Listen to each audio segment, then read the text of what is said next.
realment la Rambla pràcticament no estava ocupada quasi, no hi havia, la majoria dels comerços eren tancats i no hi havia molt ús de la Rambla, era molt tranquil. I a nivell de degradació del carrer, d'inseguretat, tot això la cosa ha anat molt a pitjor. Nosaltres, com a plataforma Rambla del Raval, ens centrem en el tema del soroll i de la contaminació acústica, que és el que realment més ens ha dificultat la vida fins ara, la vida a nivell de salut fins i tot. En aquest barri no hi ha equilibri, no hi ha equilibri de cap mena. En aquest barri hi ha, en tot cas, és un equilibri molt artificial.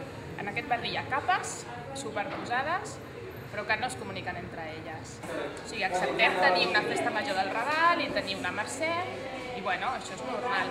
El que ja no és tan normal és que cada mes o cada 5 o 6 setmanes hi hagi un esdeveniment d'aquest.